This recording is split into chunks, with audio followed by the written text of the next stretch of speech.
Let us look at another example of solving linear programming problems using the simplex method and specifically the big M method. A country's air force is experimenting with three types of bombs P, Q and R, in which three kinds of explosives A, B and C will be used. Taking the various factors into account, it has been decided to use at the most 600 kgs of explosive A, at least 480 kgs of explosive B, and exactly 540 kgs of explosive C. Bomb P requires 3, 2 and 2 kgs.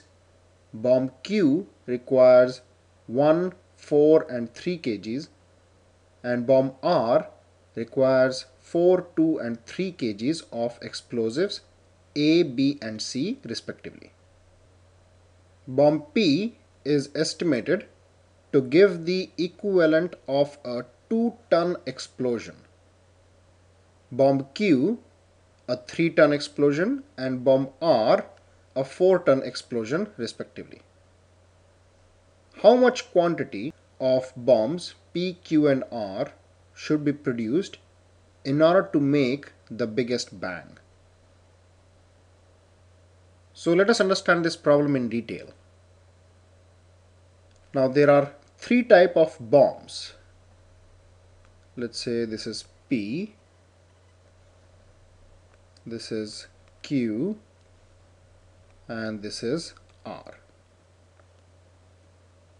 And each of these three types of bombs is made up of three explosives A, B and C. So P is made up of A, B and C. Q is made up of A, B and C, and R is also made up of A, B and C. Now taking the various factors into account, it has been decided to use at the most 600 kgs of explosive A. So the total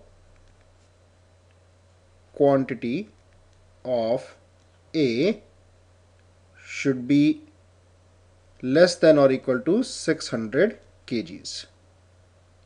At least 480 kgs of explosive B.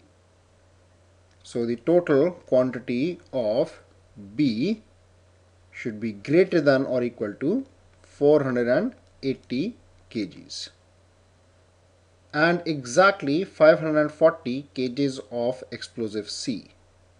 So total quantity of C should be equal to 540 kgs. Now bomb P requires 3, 2, 2 kgs of A, B and C respectively. So for P, the quantity of A is 3 kgs, B is 2 kgs and C is also 2 kgs. For Q, 1, 4 and 3, and for R, 4, 2 and 3. Now bomb P is estimated to give the equivalent of a 2-ton explosion.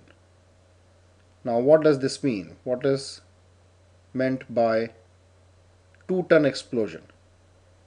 So this is the measure of the force with which the bomb explodes. So basically, if you explode one bomb of type P, then the force generated will be equivalent to 2 tons. Whereas for bomb Q, the force is 3 tons. And for R, the force is 4 tons. So basically, bomb R has the maximum impact when it explodes. Bomb Q has a lesser impact than R. and bomb P has a even lesser impact. So bomb P generates a 2-ton explosion, Q 3-ton, and R 4-ton. Now we have to find out how much quantity of P, Q, and R should be produced considering the constraints that we have been given for the quantity of explosives A, B, and C, and the objective is to maximize the impact produced by these bombs collectively. So we have to decide on the quantity of these bombs so that the force generated by the total number of the bombs is maximum. So let us see how we can use the big M method to solve this problem. So this is the information that has been provided to us in this example. We have bombs P, Q, and R.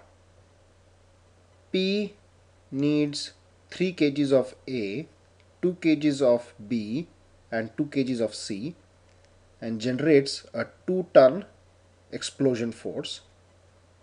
Q needs 1 kg of A, 4 kgs of B, and 3 kgs of C, and generates 3-ton explosion force,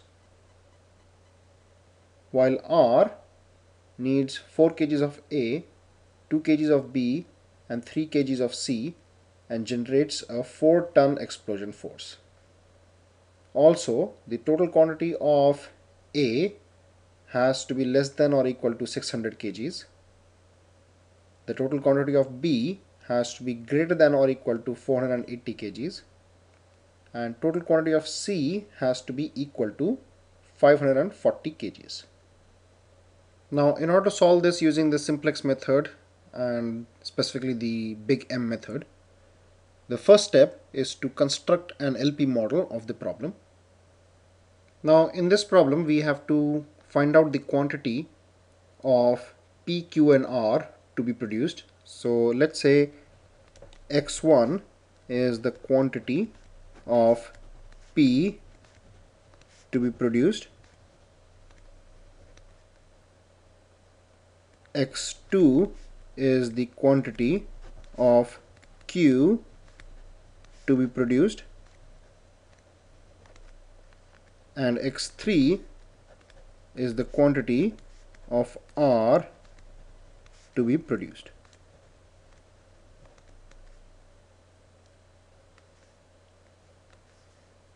Now next we have to come up with the objective function.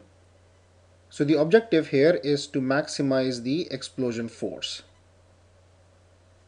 So for one bomb of P, the explosion force is 2 tons. So for x1, how much will it be? So for 1, the explosion force is 2 tons. For x1, how much? Let's say this is y. So y into 1 is equal to 2 times x1. Now similarly for Q, one bomb generates the explosion force of 3 tons. So x2 bombs will generate of explosion force of 3x2 tons.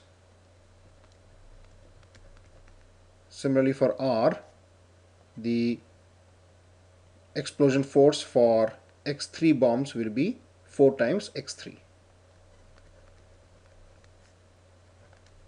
Let's say this is F, that is the total force, and the objective is to maximize F. So this is our objective function. Next we'll decide on the constraints. So we have been given that one bomb of P needs 3 kgs of A, one bomb of Q needs 1 kg of A, and one bomb of type R needs 4 kgs of A. but the total quantity of A should be less than equal to 600. So for one bomb of type P, 3 kgs of A is needed. So for X1 quantity of type P bomb, 3 times X1 is the quantity of explosive A.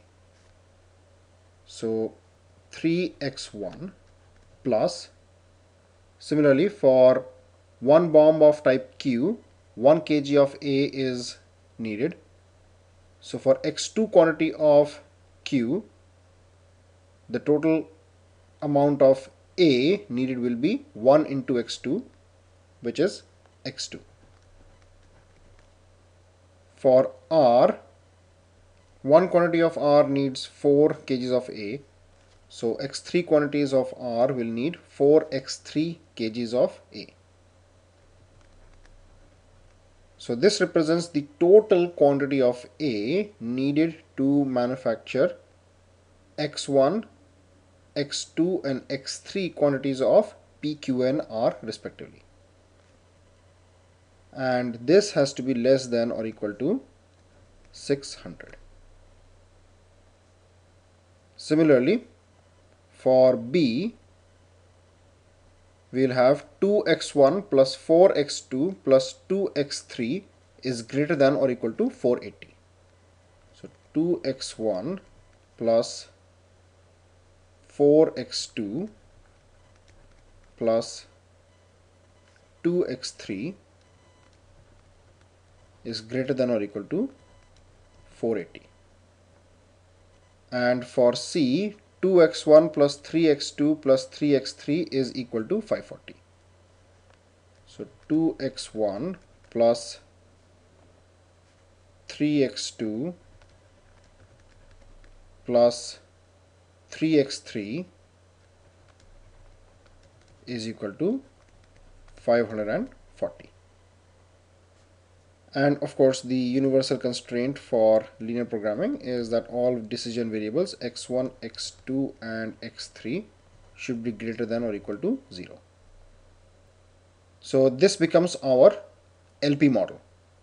Now let's move to the next step, which is to standardize the problem. However, before we move to the next step, we have to make sure that the two conditions are met. First, the right hand side of each of the constraints should be non-negative, so that is met.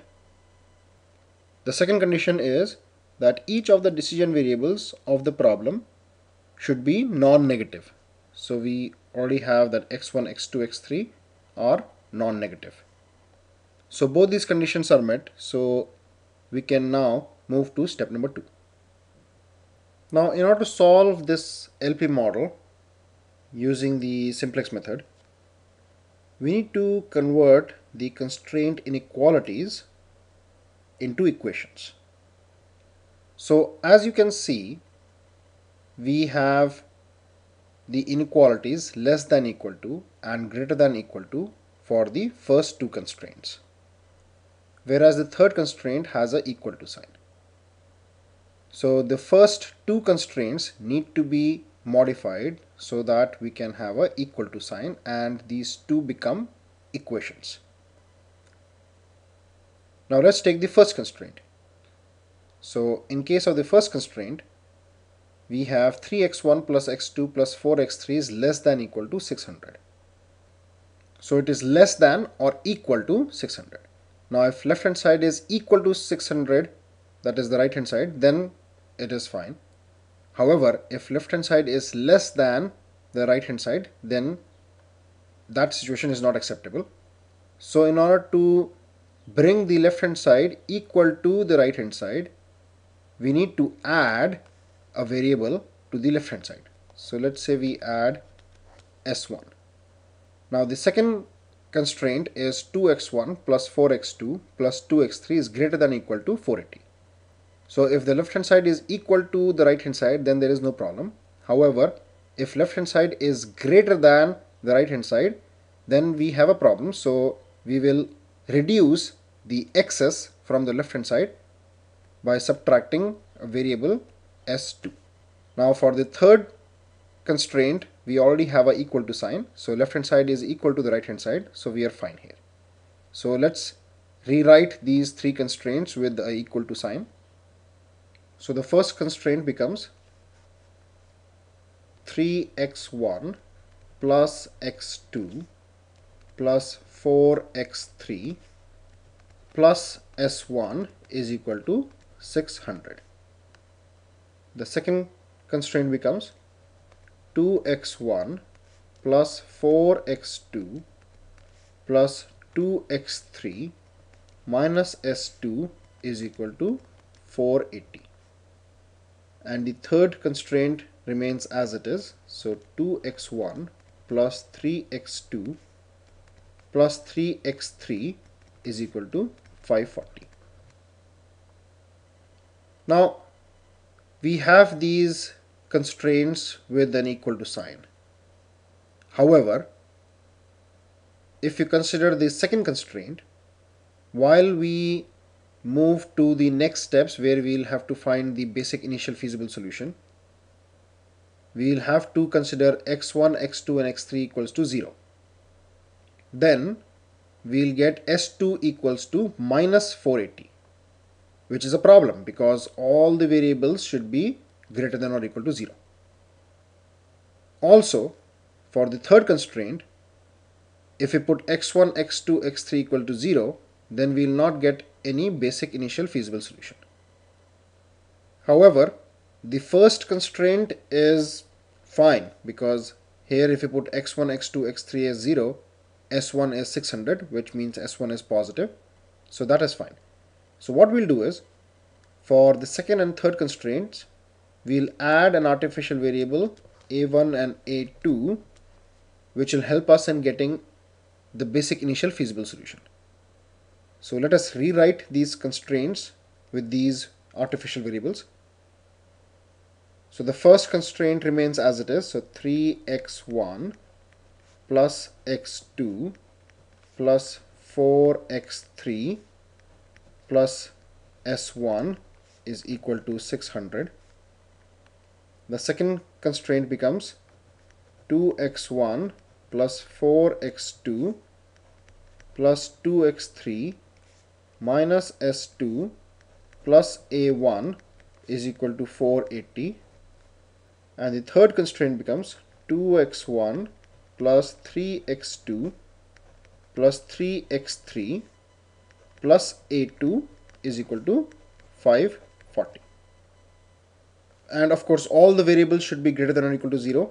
So x1, x2, x3, s1, s2, a1, a2 is greater than or equal to 0. Now since we have introduced these new variables into the constraints, we have to make sure that all the variables are also included in the objective function. So let us write the objective function. So f is equal to 2x1 plus 3x2 plus 4x3. So 2x1 plus 3x2 plus 4x3. Now we have to consider the variables s1 and s2. Here we'll consider that s1 and s2 do not have any impact on the force, the explosion force.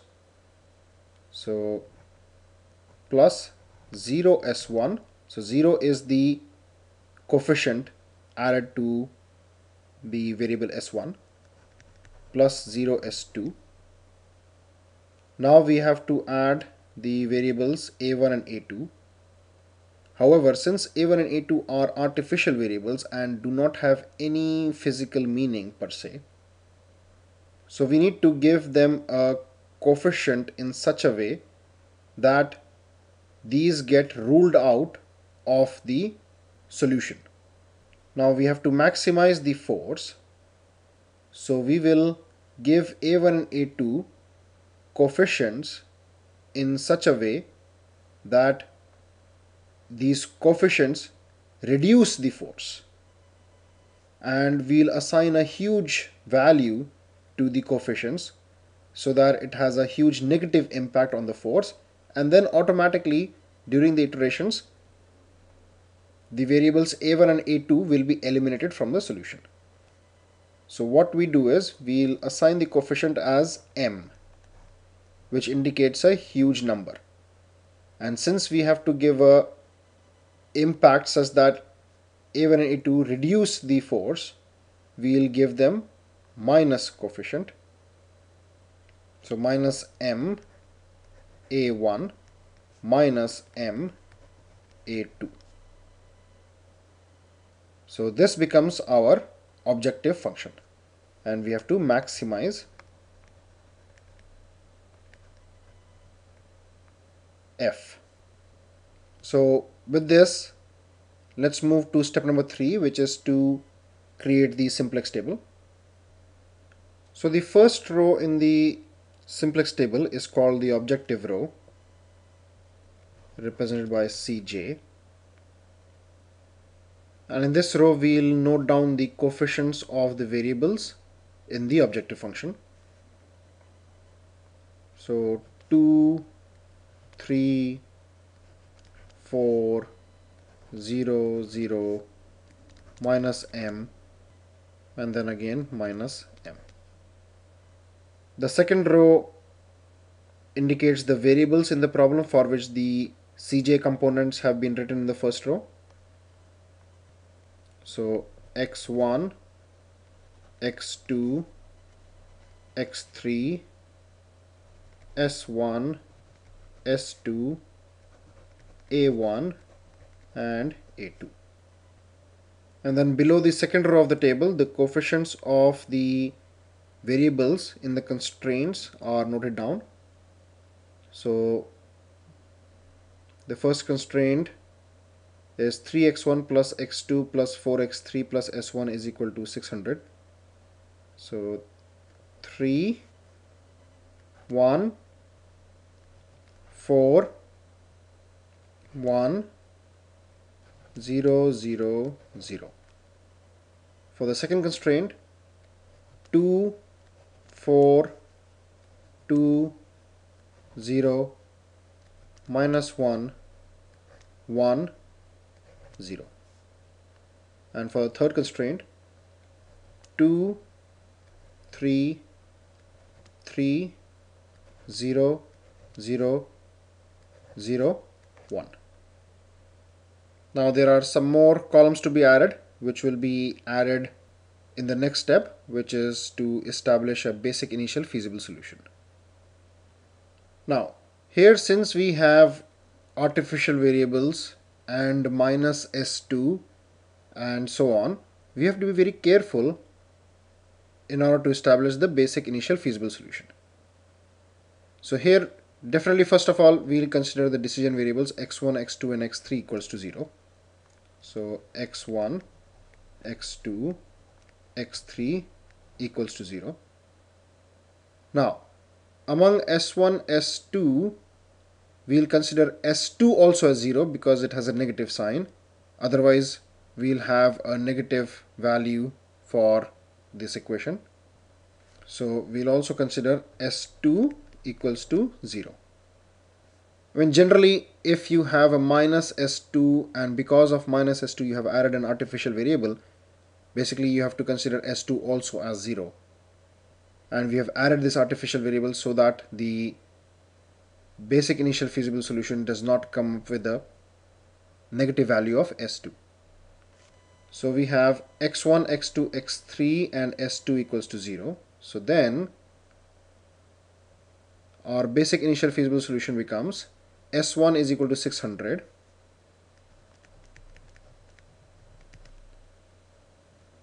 for the second constraint a1 is equal to 480, and for the third constraint a2 is equal to 540.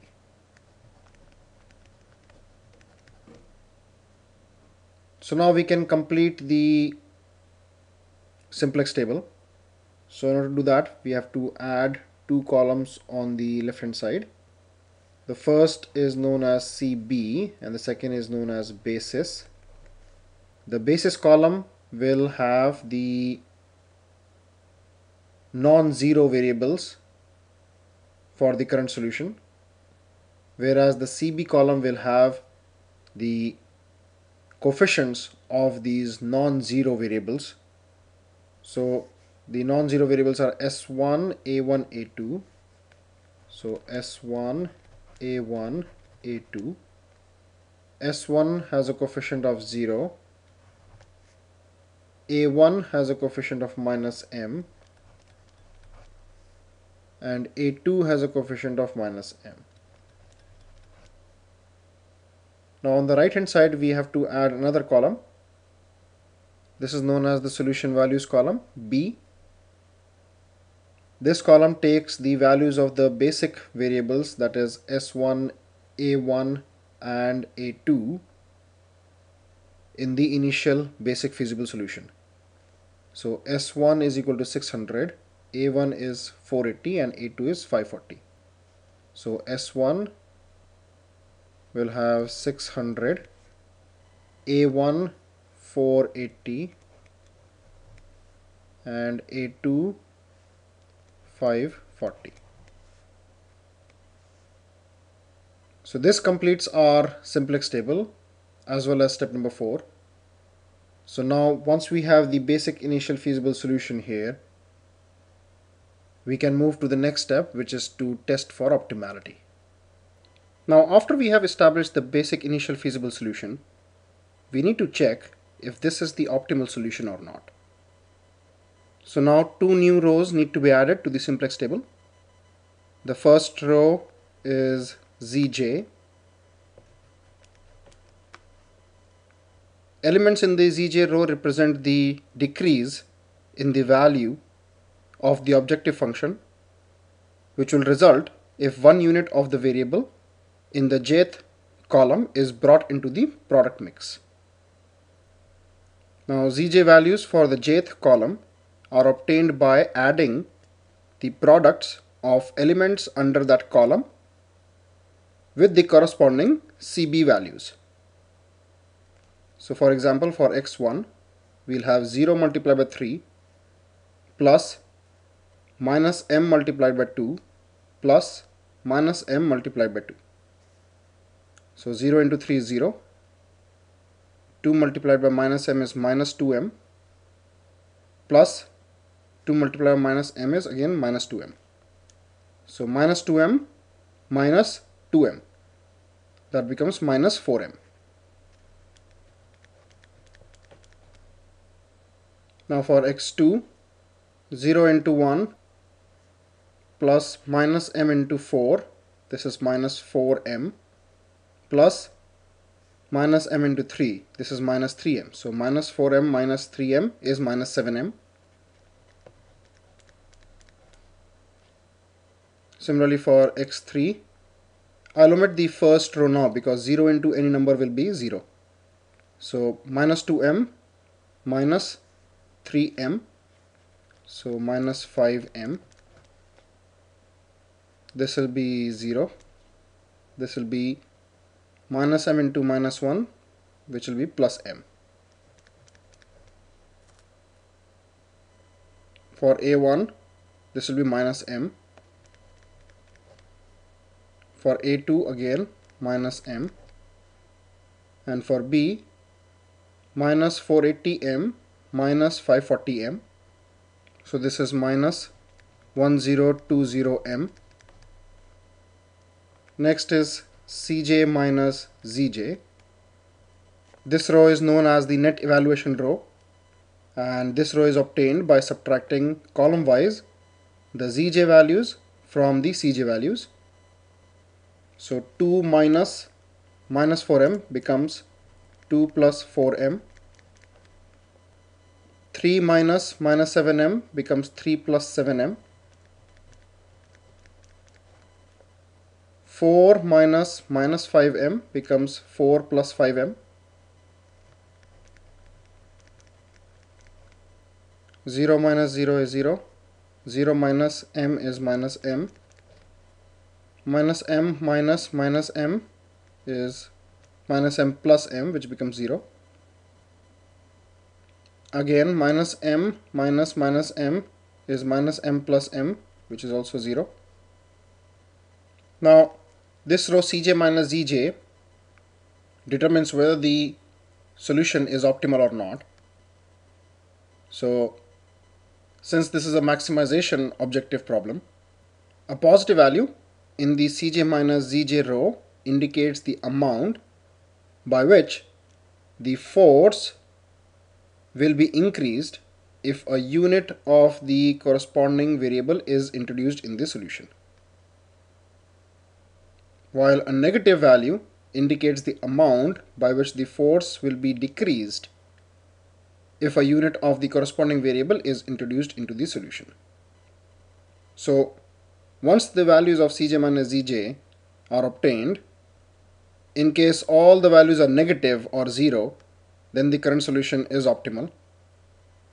But in case any value is positive, then it is not optimal and there is scope for improvement. So in this case, we can see that 2 plus 4m, 3 plus 7m, 4 plus 5m are all positive. So that means there is scope for further improvement.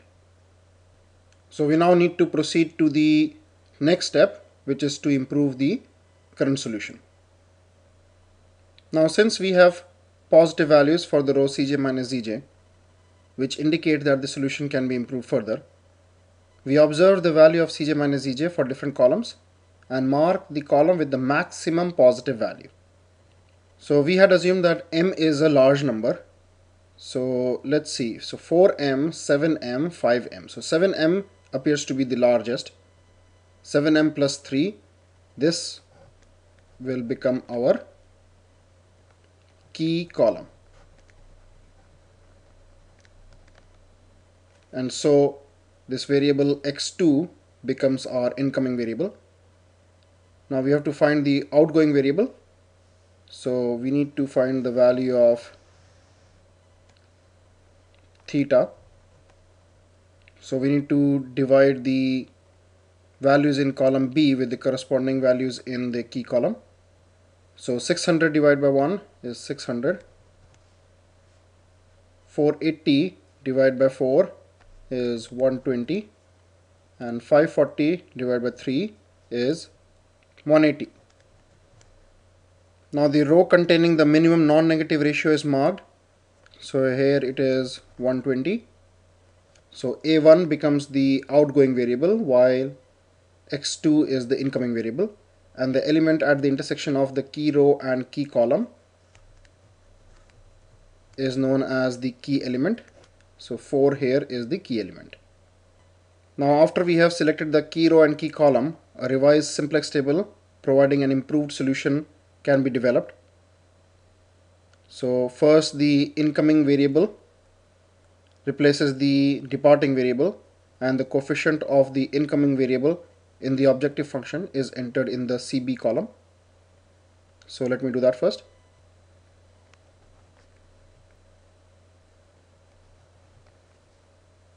Then all the other elements are replaced by new elements obtained by dividing the old elements by the key element. So basically the idea is to make this key element as 1. So we'll divide it by itself, and since we are dividing one number, we have to make sure that we divide all the numbers in this row also by the same number.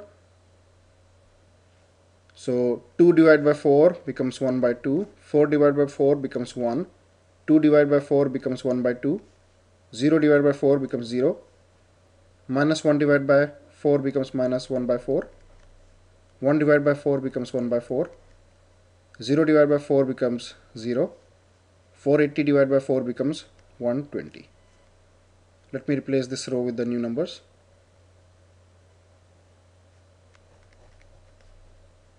Now let's move to the other two rows.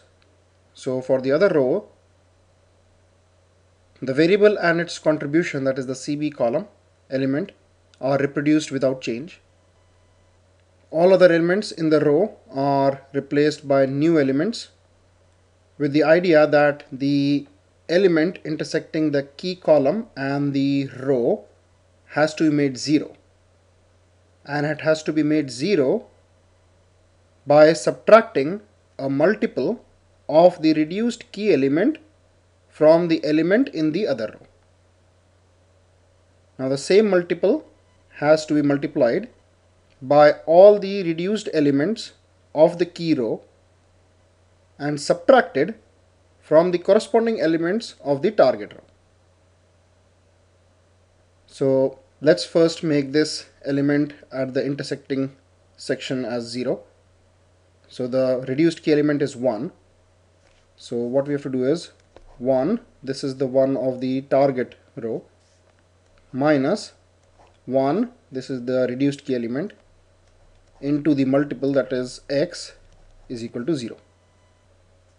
So this becomes 1 minus x is equal to 0, or x is equal to 1.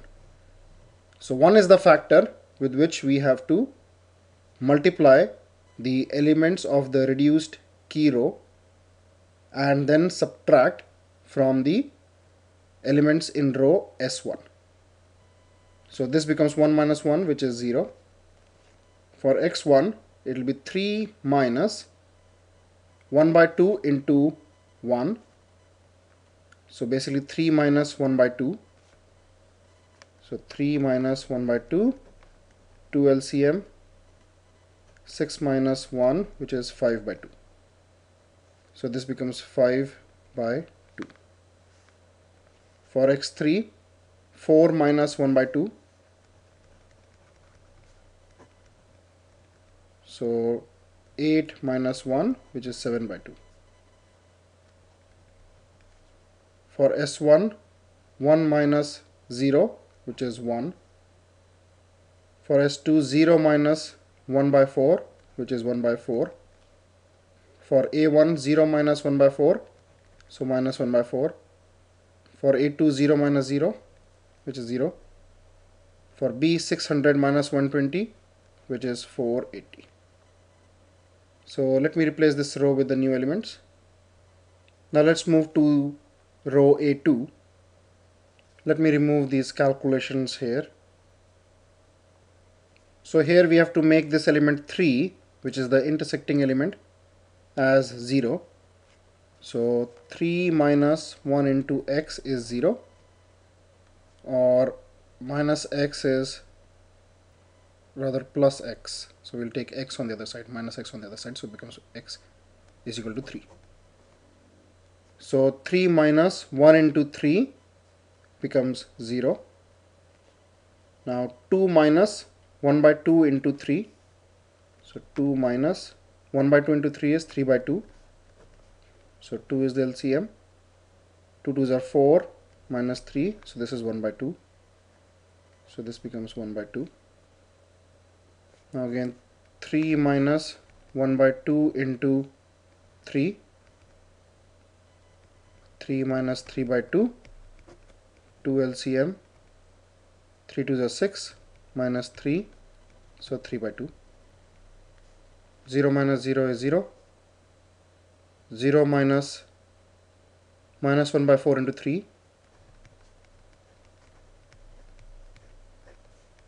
So minus minus plus 3 by 4. 0 minus 1 by 4 into 3 becomes minus 3 by 4. 1 minus 0 into 3, this remains 1. And 540 minus 120 into 3. So 120 into 3 becomes 360. 540 minus 360. So this is 180. Let me replace this row with the new numbers. So this is the revised matrix. I have removed the old values of zj and cj minus zj and theta because we'll be calculating new values for these. So now that we have a revised solution, we will move to step number 7, which is to repeat step number 5 and step number 6 till we obtain an optimal solution. So on the revised solution obtained in the previous step, we now need to perform optimality test to find out if this solution is optimal or not. So let's do that. So these are the values of Cj and Cj minus Zj rows. Now let's evaluate the Cj minus Zj row to find out if the solution is optimal or not. So the value for column x1 is positive, x3 is positive, and s2 is positive. So definitely this is not an optimal solution and the solution can be improved further. So now we have to iterate towards optimality. So we have to mark the column with the largest value, or rather largest positive value of Cj minus Zj. So let's compare the m values. So 1 by 2 m, 3 by 2 m, and 3 by 4 m. Now 3 by 2 is 1.5, which is greater than 1, whereas 1 by 2 is less than 1 and 3 by 4 is less than 1. So 3 by 2 m, this value is our key column. So x3 becomes our incoming variable. We have to find the outgoing variable. So let's find the value of theta. So for that we have to divide the values in column B with the corresponding values in the key column. So 480 divided by 7 by 2, which is 480 into 2 by 7. So this comes out to be 137.1. For the second row, 120 divided by 1 by 2, which means 120 multiplied by 2, which is 240. And third, 180 divided by 3 by 2. So 180 into 2 by 3, 3 6 are 18. This is 120. So this is the key row. So now the intersecting element is 3 by 2, which is the key element. Now let's replace the outgoing variable with the incoming variable. So a2 goes out and x3 comes in. So let's do that. And the coefficient of x3 in the objective function is 4. Now we have to make this element, that is the key element, as 1 by dividing it by itself, and so we'll divide all the other numbers as well by the key element, that is 3 by 2. So let's do that. So the key element now becomes 1. Now 1 by 2 divided by 3 by 2 becomes 1 by 2 multiplied by 2 by 3. So 2 will get cancelled, so 1 by 3. 0 divided by 3 by 2 will be 0. 0 divided by 3 by 2 will be 0. 3 by 4 divided by 3 by 2, which is 3 by 4 into 2 by 3. So 3 and 3 will get cancelled. So this becomes 1 by 2. Minus 3 by 4 divided by 3 by 2 becomes minus 1 by 2. 1 divided by 3 by 2 becomes 2 by 3. And 180 divided by 3 by 2 becomes 180 into 2 by 3, which is 120. So let me replace this row with the new values. So these are the new values. Now let's move to row x2. So here the idea is to make the intersecting element with the key column as 0 by subtracting a multiple of the reduced key element. So basically 1 by 2 minus 1 into x is 0, or x is equal to 1 by 2. So we have to multiply the reduced key element by 1 by 2. So this will be 1 by 2 minus 1 into 1 by 2, which means this will be 0.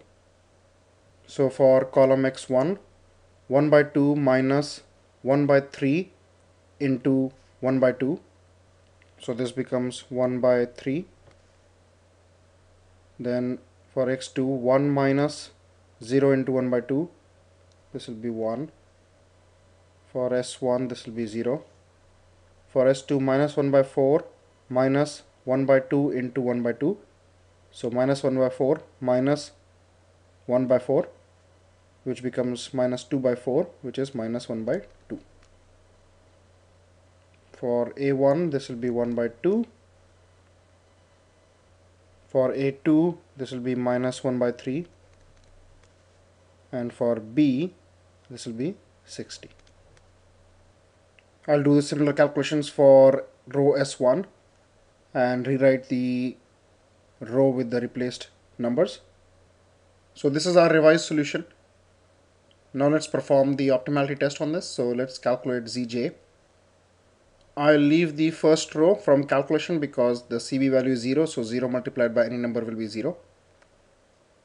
So 3 into 1 by 3 plus 4 into 1 by 3. So 3 into 1 by 3 plus 4 into 1 by 3.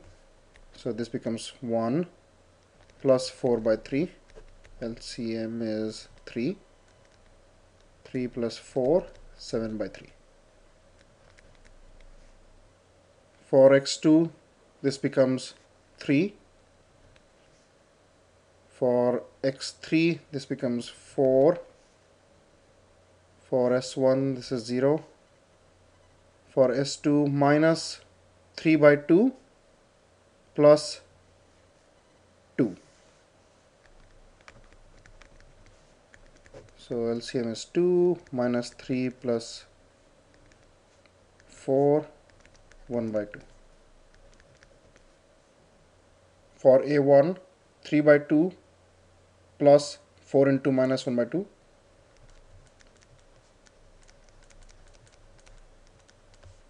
So this is 3 by 2 minus 2, 2, 3 minus 4 minus 1 by 2. For A2, 3 into minus 1 by 3 becomes minus 1, plus 4 into 2 by 3 becomes 8 by 3. So minus 3 plus 8 minus plus 5 by 3. And for B, 3 into 60 plus 4 into 120. So 3 into 60 is 180 plus 4 into 120 becomes 480. So this is 0, 660. Now let's find Cj minus Ej. So 2 minus 7 by 3.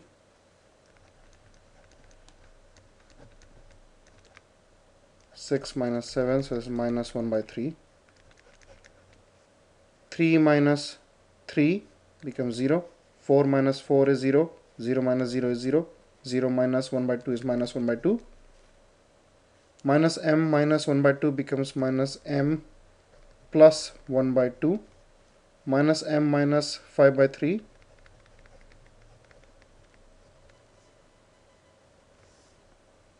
So now we need to evaluate the Cj minus Zj row. Let me remove this calculation here. So here we have negative, 0, 0, 0, negative, negative, and negative values. So since we have negative or 0 values for the Cj minus Zj row, this is an optimal solution. So let's now note the solution. Now since x1 did not enter the solution, x1 still has the value of the basic initial feasible solution. So x1 is 0, x2 is 60, x3 is 120,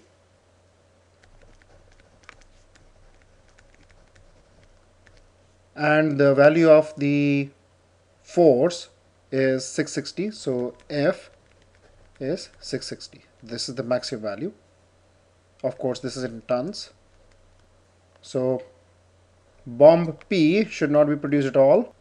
Bomb Q should be produced in 60 numbers, and bomb R should be produced in 120 numbers. So this is the solution for this problem.